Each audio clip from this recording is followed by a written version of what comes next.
हम मैथिली भक्ति सब गोटे के प्रणाम करे छी। आई हम एक बहुत सुंदर गौरी पूजा के गीत सुनाब रहल छी। आशा अछि गौरी पूजा के गीत अहाँ सब आदमी के नीक लागत। सुनू ई गौरी पूजा के गीत आ हमर वीडियो के लाइक, चैनल के सब्सक्राइब सब आदमी कर देबै।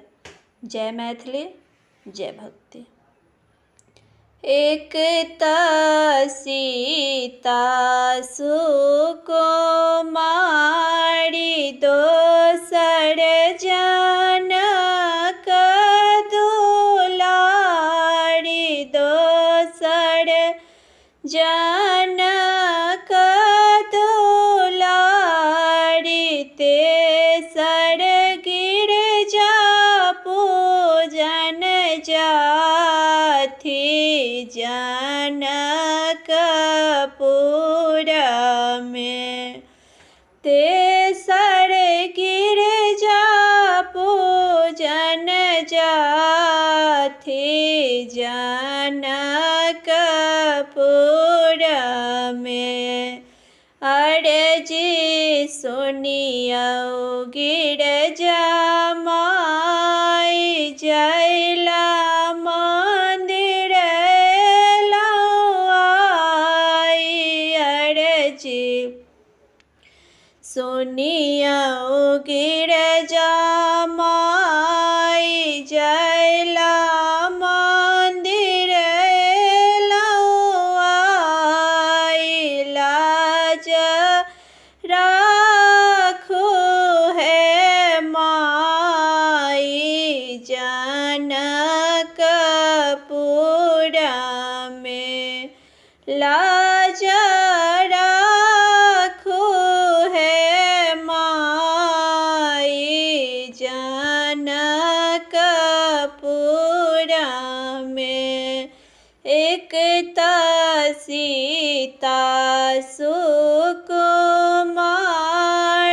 दोसर जनक दुलारी, दोसर जनक दुलारी, तेसर गौरी पूजन जाथी जनकपुर में। तेसर गौरी पूजन जाथी जनकपुर में। राजा जनक जी लेलन ठानी, मन में शंका लेलन जानी। राजा जनक जी लेलन ठानी, मन में शंका लेलन जानी। अब त सीता रहती कुमारी जनकपुर में। अब सीता रहती कुमारी जनकपुर में। एक सीता सुकुमारी, दोसर जनक दुलारी, दोसर जनक दुलारी, तेसर गौरी पूजन जाथी जनकपुर में।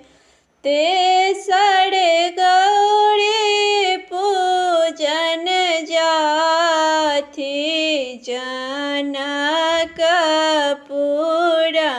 में।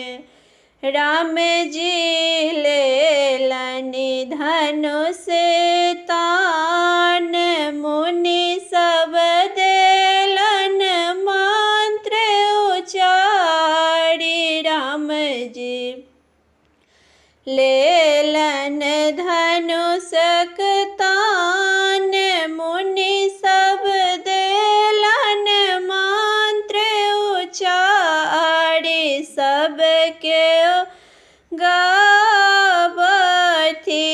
मंगल गाना जनकपुर